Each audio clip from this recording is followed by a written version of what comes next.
This is Andy Bell. In 2002, he was crowned World Memory Champion. But just how good is he? Today, we've set him a test. He's going to try to recall the exact position of every single card in 10 whole decks. That's 520 cards that have been shuffled by us.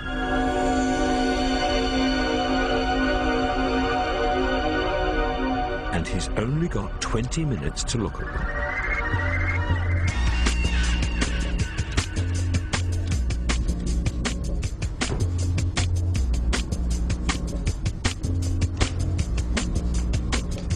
Andy has developed a special technique which allows him to remember literally thousands of items in rapid succession.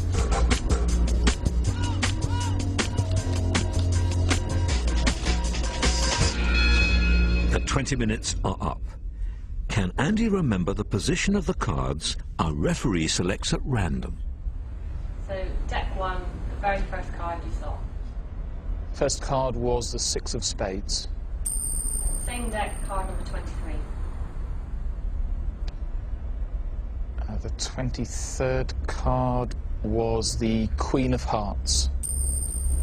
Deck 2, card number 27.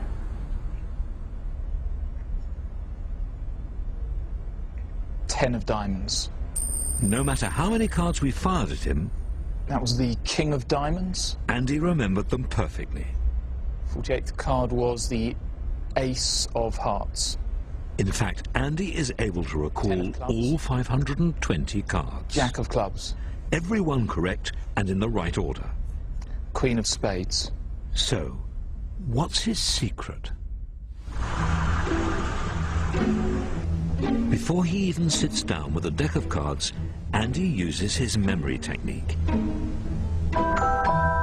He takes a walk round London, visiting a series of landmarks in a particular order. Number 1 might be the Houses of Parliament.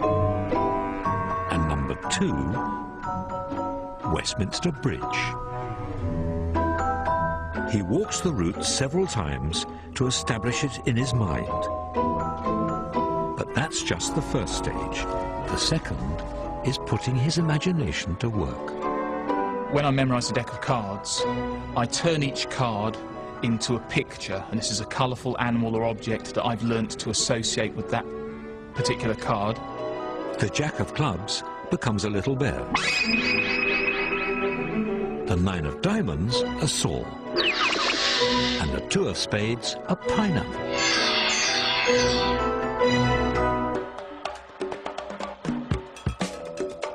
Then Andy puts the 2 stages together. In his mind, he imagines walking around London on his route. And when he passes the Houses of Parliament, he imagines the little bear with the saw and pineapple. Andy creates a journey in his mind with this cast of characters. As a child, I had conventionally good memory, but once you learn a technique, like the location method I use, it takes everything beyond what you could possibly do naturally. Scientists have discovered our mind is better at remembering the route between locations than it is at remembering unconnected facts and figures. I think I have the same mental equipment as everybody else, so it's something anybody can do. Equipment as everybody else, so it's something anybody can do. It sounds intriguing, so I'm going to give it a try.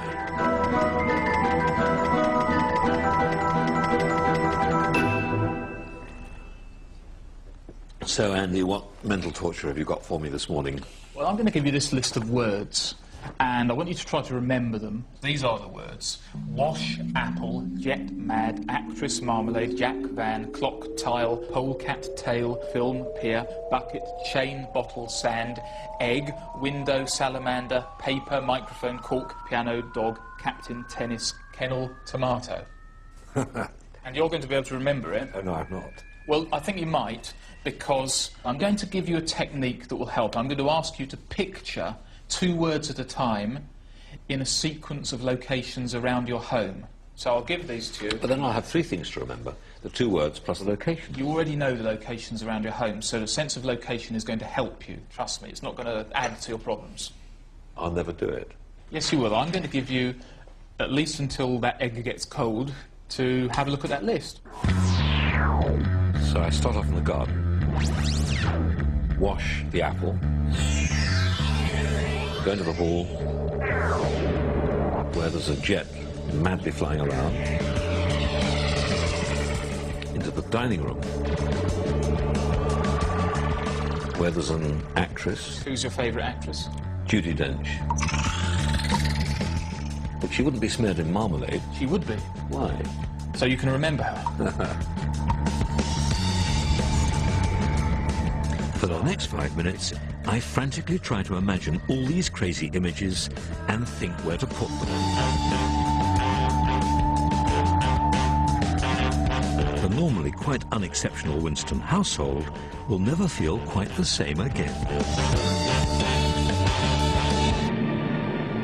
Frankly, I'm convinced it won't work. OK, I think that'd better be time up. No. Oh, yep. It's not long enough. I've only learnt the first two. That's enough time. I'll never remember that. Well, no, you'll do OK. Right, I better get to work. Okay. See you later. Cheers. Now all I've got to do is to go through my normal working day. The challenge will be to see how many of the 30 words I can remember at the end of it.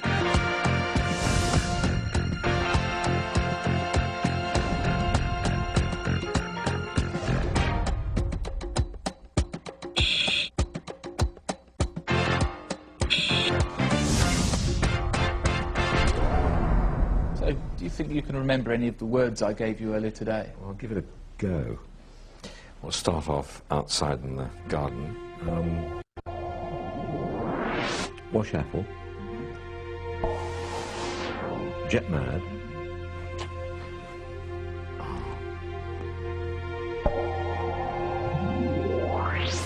Actress. Marmalade.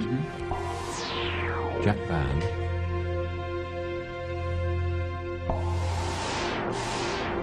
Polecat tail. Film pair. That's right. Bucket chain. Clock. Tile. Bottle. Sand.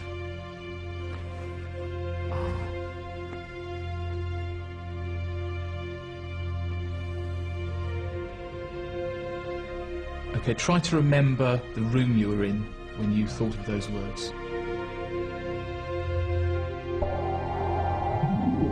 Salamander. Paper. Microphone cork. Piano. Dog. Captain. Tennis. Kennel. Tomato. How many out of 30 do you think you got? I think I probably did them all right. All of them. Well done. So it works. Of course it does. When we use a simple story to memorize facts, we're creating several pathways to where those memories are formed in the brain. It's as if, instead of lining up one set of dominoes, we're setting up several.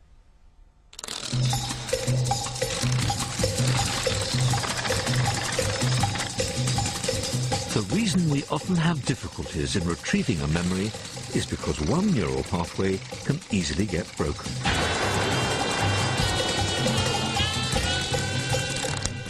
But by having several different pathways to a memory, it means that if one doesn't manage to reach it, another one will. That's the advantage of the story technique. It creates lots of neural pathways in our brain. And all our brains can work in this way.